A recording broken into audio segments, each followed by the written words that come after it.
This isn't 1982. Tracking is a routine part of politics now. The DFL, Republicans, everyone does. It's pretty routine. I've never seen this sort of bizarre, weird, erratic reaction. Our trackers are courteous, they're polite, they're professional. They've been tracking Mark Dayton and the other candidates for months. He knows who they are. No big secret who they are. They keep a respectful distance. They're polite. They're courteous. They rarely even speak to him. I think they maybe say hello. That's about it. They're polite. They're good. Good workers for us. And what are their names? I'd rather not say. Try to keep them out of. They don't speak for the party. Well, can they come and comment? Can they come and comment for the party? I comment on their behalf. But and Mark, and another point. Nothing has changed. The only thing is Mark Dayton is. Again, showing why he's a bad fit for governor. Mark Dayton reacts this way. None of the other DFL candidates had this reaction. Margaret Anderson Kelleher, very polite, very courteous with our trackers, no problems. Matt Intenza, no problems. Mark Dayton, you see this kind of weird reaction today. The images we saw, though, appeared to show them blocking the entrance for some voters to come close to the booth. Also showed them in a close proximity to Mark Dayton.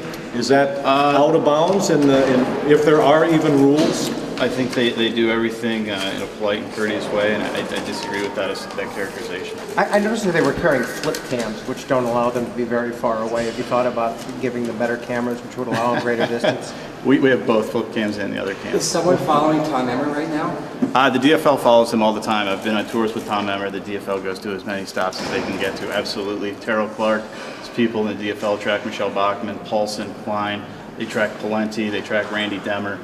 So I look forward to Mark Dayton's call on all those trackers to call off the dogs. Are your trackers too close? We saw the images. They looked very close. It looked as if voters couldn't get close to the booth. I disagree with that. I think our trackers do a good job, and they're courteous and they're polite, and they're professional about it. So does the party have any plans to change behavior, whether any of these people wear T-shirts or stand a little bit further away, or is it going to be the same? Well, Mark Dayton knows who they are. They've been following him for 6-8 months. He knows who they are. The public doesn't know who they are. No, there's no plans to do that. I mean, if anyone if anyone asks who they are, they say their name and they say where they're from, and that's it. Should the public know who they are? Why should they know?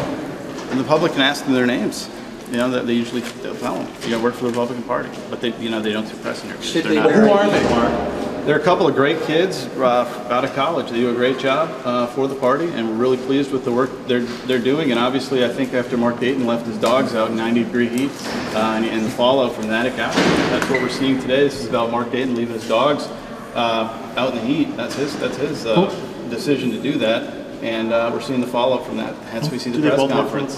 Yeah, they both work for the party. How much does the party spend a year paying trackers? I don't know. I mean, they're not making the big bucks. Mark, if that's okay and acceptable, what is the appropriate level for trackers? I think courteous and polite. I mean, I don't remember Mark Dayton being outraged when Senator Coleman had multiple trackers on him for years. I mean, this is Mark Dayton. Kelleher, no problems. The DFL is tracking all our candidates right now. I would suggest to call up Republicans' office holders and ask them how they deal with tracking. It's again more weird behavior from Mark Dayton. What's the harm, I guess, for both Dayton's trackers, your trackers, anybody wearing some sort of identification as to where they're from for any tracker? I've never seen the need for it. Mark Dayton knows who they are, and they're up front with absolutely everyone about who they are and where they're from. It's not an issue. But again, it's not him that he's worried. It's not his knowing. It's the public. They keep a respectful distance, and they're courteous. So I don't see where there's a problem. Are the DFL trackers polite and courteous? I haven't been out on the road as much as maybe some of the Emmer folks have this cycle. What I've seen this go around, I don't think there've been any run-ins. I think people accept it. Tom Emmer's very polite, interacts with them, says hello.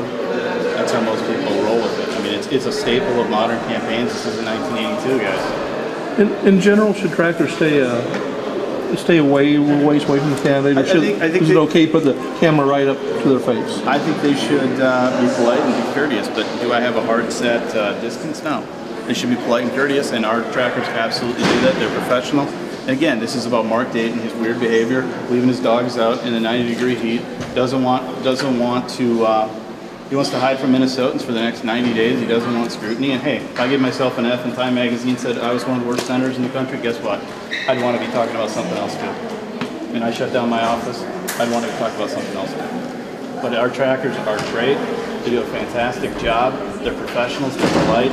Margaret Anderson Kelleher, Matt Intenza, no problems whatsoever. Again, it's all about Mark Dayton and again, more weird behavior. Peter, will you get some shots? What is your name, please? I don't speak to the uptake.